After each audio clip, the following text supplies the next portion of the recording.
What does it take to turn a whisper into a roar? In the gleaming tower of Horizon Enterprises, Esther Jones pushed her cleaning cart through the marble halls, invisible to the suits who passed her by.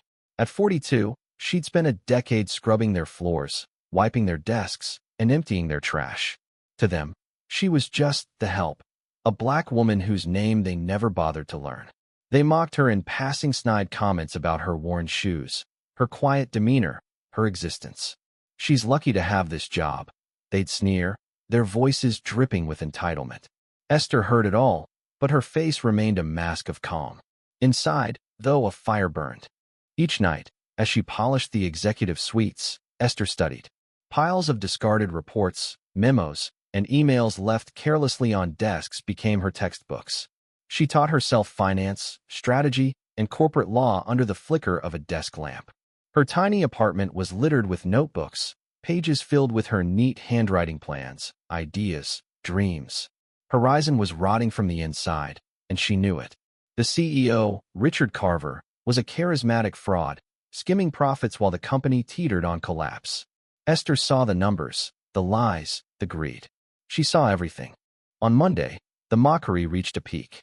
At a staff meeting she was cleaning around, Carver pointed at her mop and laughed. "Maybe Esther here can clean up our stock prices too." The room erupted in cruel chuckles. Esther's grip tightened on the handle, but she said nothing. That night, she made a decision. She'd had enough. Tuesday brought the twist no one saw coming. While cleaning the legal department, Esther met Maya, a young paralegal who'd been quietly gathering evidence of Carver's embezzlement. Maya, overlooked like Esther, had been too afraid to act alone. Their eyes met over a stack of incriminating files, and a silent pact was formed. "We can do this," Maya whispered, her voice trembling but resolute.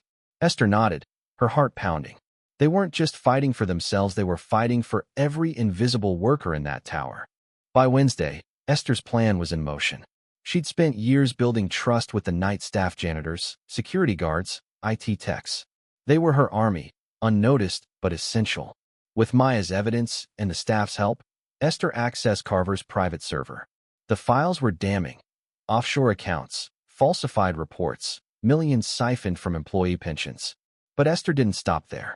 She drafted a presentation, sharp and professional, outlining a vision to save Horizon. She wasn't just exposing Carver, she was ready to lead. Thursday was the reckoning. Esther requested an emergency board meeting, leveraging a little-known bylaw she'd uncovered in her late-night studies. The board, intrigued by her audacity, agreed. Carver scoffed when he saw her enter the room, still in her cleaning uniform. "What's this, Esther? Mopping the boardroom now?" he jeered. The board members chuckled, but their smiles faded as Esther connected her laptop to the projector. Slide by slide, she dismantled Carver's empire. The evidence was irrefutable: bank statements, emails, forged contracts. Gasps filled the room as the board saw the depth of his betrayal.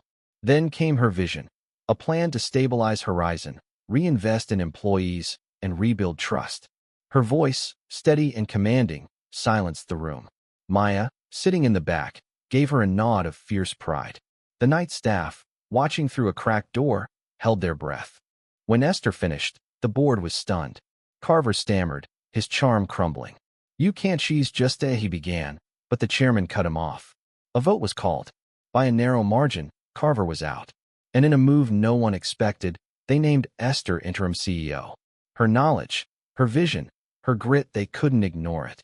She stood tall, the mop still leaning against the wall, a symbol of her past and her power. 3 days.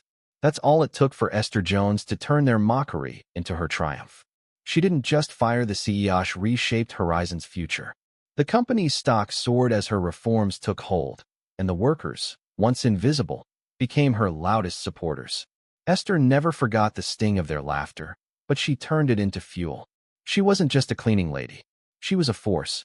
And in the quiet of her new office, she kept one thing from her old life. A small, handwritten note on her desk, scrawled in her own hand.